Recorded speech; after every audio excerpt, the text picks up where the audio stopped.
अस्सलाम वालेकुम दोस्तों। आज की हमारी वीडियो एल, एम और एच क्लास के ऊपर है, जो कि आपके सोलर पैनल के ऊपर मेंशन्ड होता है। हमें अमूमन ये सवाल आता है लॉन्गी सोलर पैनल्स के हवाले से कि मेरे सोलर पैनल पे एल लिखा हुआ है या एम लिखा हुआ है, एच लिखा हुआ है।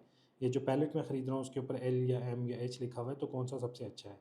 तो इसका जवाब ये है कि सारे सोलर पैनल्स बराबर हैं। एल, एम, एच ये क्वालिटी को क्लासिफ़ाई नहीं कर रहा और ये परफॉर्मेंस को भी क्लासिफ़ाई नहीं कर रहा। ये करंट क्लासिफ़िकेशन होती है। ये मैंने आपके सामने लॉन्गी के प्रोडक्ट मैनुअल का रेलेवेंट पेज खोला हुआ है। तो ये करंट क्लासिफ़िकेशन के हवाले से है, जिस पे लिखा हुआ है the current class is divided into 3 classes.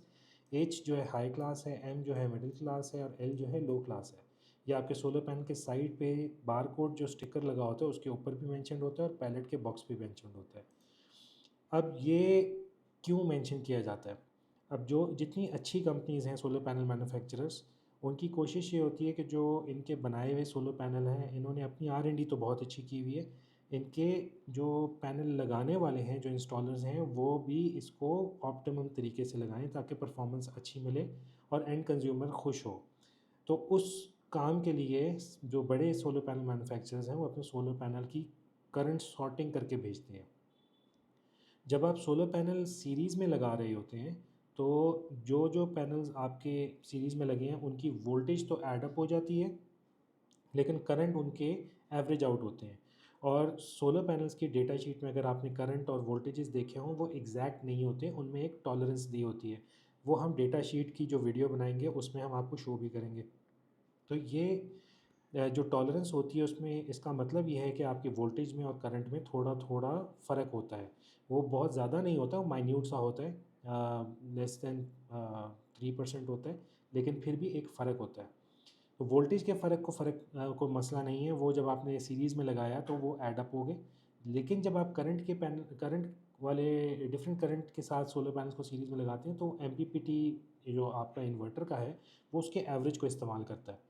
तो हम लोगों की तरफ से कोशिश ये होती है कि आप लोग जो सोलर पैनल सीरीज़ में लगाएं, वो उनका करंट करीब से करीब तर हो। तो इस वजह से हम फैक्ट्री से ही सोलर पैनल्स को सॉर्ट करके भेजते हैं, ताकि आपके solar panel L, M, H यानी low current, medium current, high current में सॉर्टेड आउट हों। जब आप एल वालों को सीरीज़ में लगाएंगे या एम वालों को एक सीरीज़ में लगाएंगे, एच वालों को एक सीरीज़ में लगाएंगे, तो आपका मिसमैच लॉस जो है, जो कि करंट के फ़र्क होने से आता है, वो बहुत मिनिमम रह जाएगा।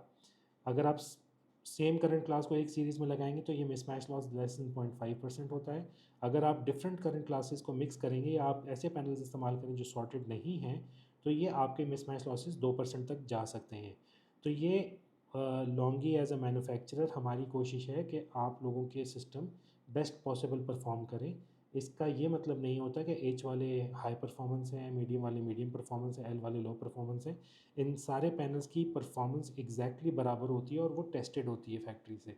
इसका सिर्फ पर्पज़ ये होता है कि जब आप सीरीज़ में सोलर पैनल लगा रहे हैं एक स्ट्रिंग में, वो आप एक करंट क्लास के लगाएं ताकि आपकी जो मिसमैच लॉस है वो मिनिमम हो। यहाँ पे मेंशन भी है, the best practice is to only use modules with the same power and current class within the same string during installation.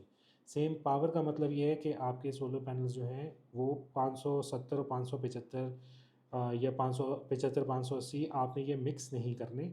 सिर्फ जो आपके सेम पावर रेटिंग के पैनल्स हैं वो आपने वो इस्तेमाल करने जो 575 रेटेड हैं। पूरी स्ट्रिंग में 575 होने चाहिए, पूरी स्ट्रिंग में 580 होने चाहिए, पूरी स्ट्रिंग में 585 होने चाहिए। आप लोगों का बहुत बहुत शुक्रिया। अगर आप लोगों के इसके हवाले से और सवाल हों, आप हमें कॉन्टैक्ट कर सकते हैं या कमेंट सेक्शन में डाल सकते हैं, हम उसका आंसर करने की कोशिश करेंगे। बहुत बहुत शुक्रिया।